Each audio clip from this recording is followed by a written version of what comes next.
রহমানির রাহিম। সম্মানিত দেশবাসী, আসসালামু আলাইকুম। আপনারা সকলেই ভালো থাকুন, সুস্থ থাকুন।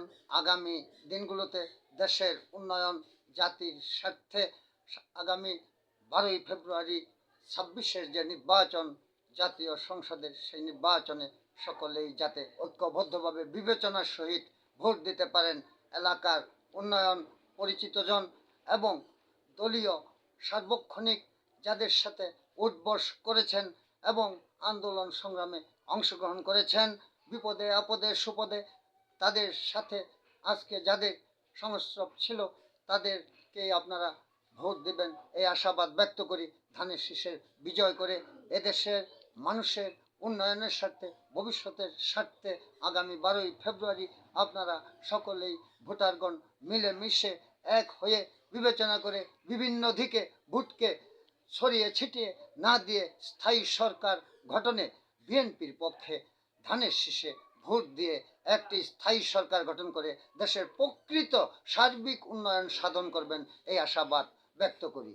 আপনাদের কাছে আমি বলতে চাই, এই সমস্ত নতুন নতুন গজিয়ে ওঠা ক্যানভাসার ইউটিউবার কিছু নেতা বাংলাদেশে সৃষ্টি হয়েছে, তাদের এই প্রতারণামূলক শুধু বক্তব্য শুনে আপনারা বিভ্রান্ত হবেন না।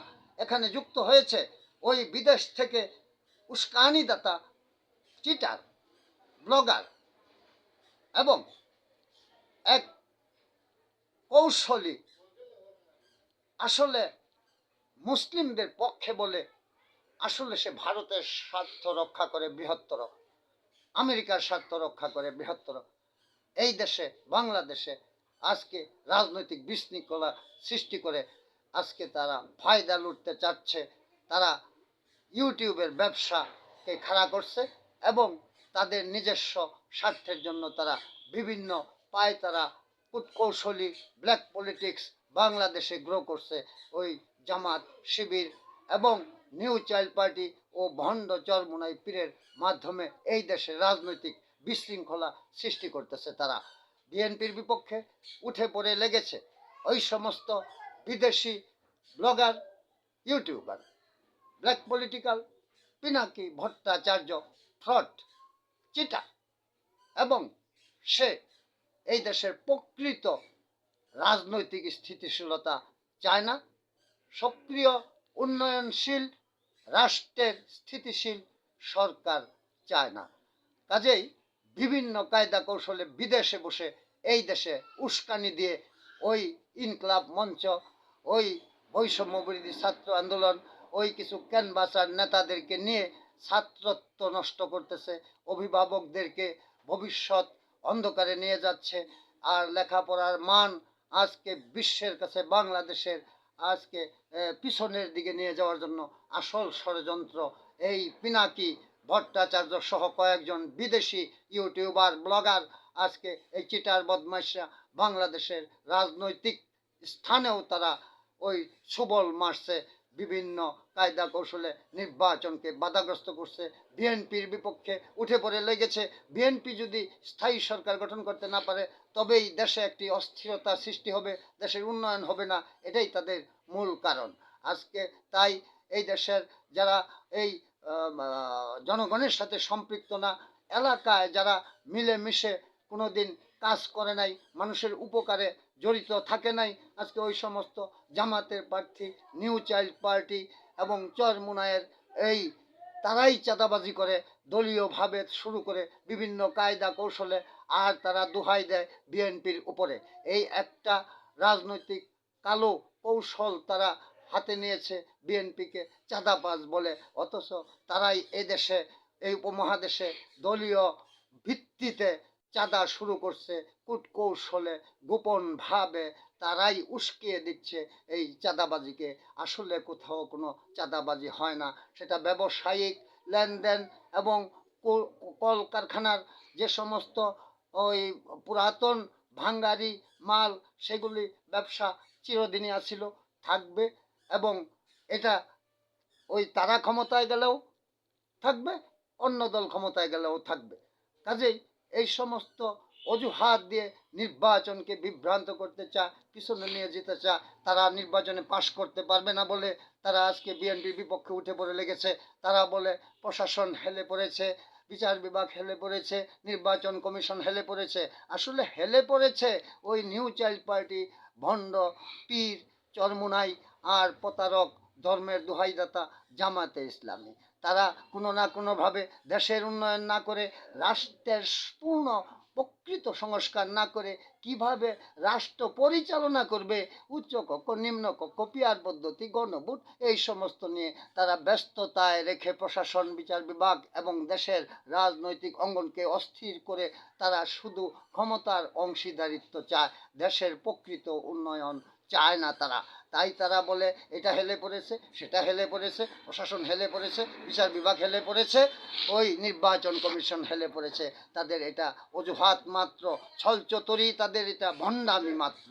আজকে আমি বলতে চাই, আসলে তো তাদেরই কোনো শিকড় নাই। শিকড়হীন দলগুলি নিয়ে ওই ভণ্ড প্রতারক দল, তারাই তো আওয়ামী লীগের সহযোগী, তারাই তো নিয়ে আজকে ঐক্য ঘরেছে।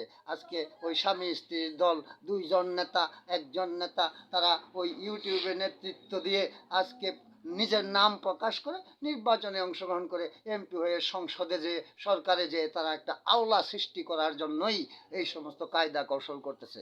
এই সমস্ত দলের নিজস্ব কোনো শিকড় নাই, তারা নিজেরাই উপরে পড়েছে। আর তারা বলে প্রশাসন হেলে পড়েছে, নির্বাচন কমিশন হেলে পড়েছে একটি দলের দিকে। কোনটি দলের দিকে?